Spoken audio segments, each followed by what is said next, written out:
Hello, everyone, and welcome to Tabor Talk. It's Fan Mail Friday. No, I'm kidding. Um, Someday I would like to have like a Fan Mail Friday situation. Someday like a live chat, but I'm so small. I have like 1,100 subscribers, and I throw up kind of these small clips of me just commenting on the news of the day or some political opinion or something like that. But as I said, my background is I have a journalism degree in political science. And when I was a much younger man, like many, many years ago in college, I had a talk show, I would have guests, I would take calls. So that's really, I think, if I were to assess my abilities, is really long form podcast, taking calls, interviewing, etc. Who knows, maybe someday. But talking about Fan Mail Friday, this gentleman says, let me bring this up here. Um, let's see. Again, he's asked a couple of times, do you criticize the far left? All right. And I do. I do. I mean, obviously, if you watch all my videos, it's more the right, and it's really just the extreme right, like MAGA, and right, the Republican Party doesn't exist.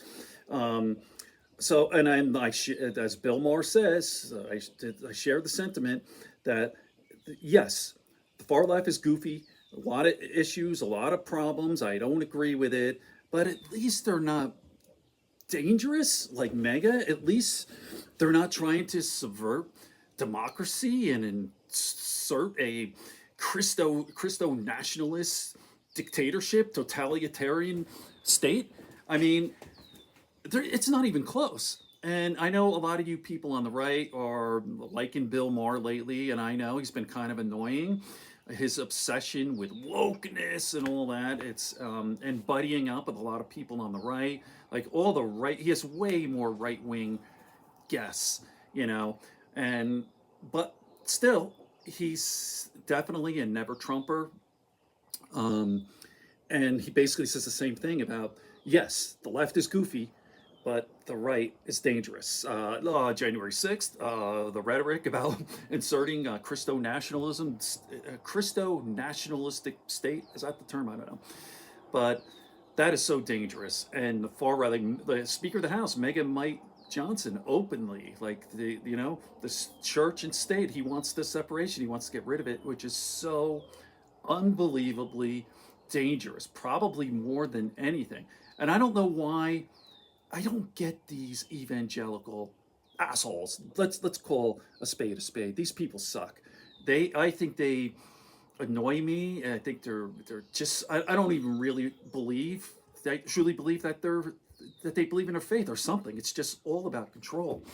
I mean, I actually have a family member, my wife's. I'm not going to get into details here, but we had got into it a little bit. Oh, I think it was about like praying, openly praying, like at football games or something, Neil. And I said, listen, man, that's fine. I mean, you pray to yourself, but why do we have to institute like separation of church and state? And like, don't you have a church to go to? Why are you pushing all this crap on us? You know? And by the way, like, duh, there are other people with other faiths and other religions, right? You're a Christian, right? There's another person that may be Jewish or maybe a Muslim or may be a Hindu. Would you like them to impose their faith on you? It's just common decency, common sense.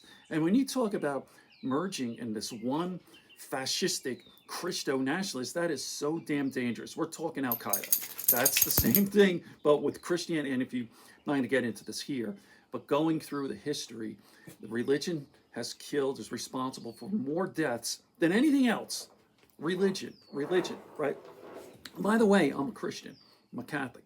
Raised a Catholic. I'm more spiritual than ever. I don't go to church anymore, but when I was a kid, I went to Catholic school, first through four, went to church every single Sunday. In fact, sick, didn't matter. I didn't miss, I think I was 18, the first time you missed going to church. And obviously I've done a lot of videos on this about my faith. I'm a lapsed Catholic, back and forth right now at this time, this present day. I'm total believer, Christianity. Do I know for sure? No. Like, is there life after death? Is there a God? Do I know 100%? No. And guess what? Nobody does. Nobody does. Right? But I do have this faith.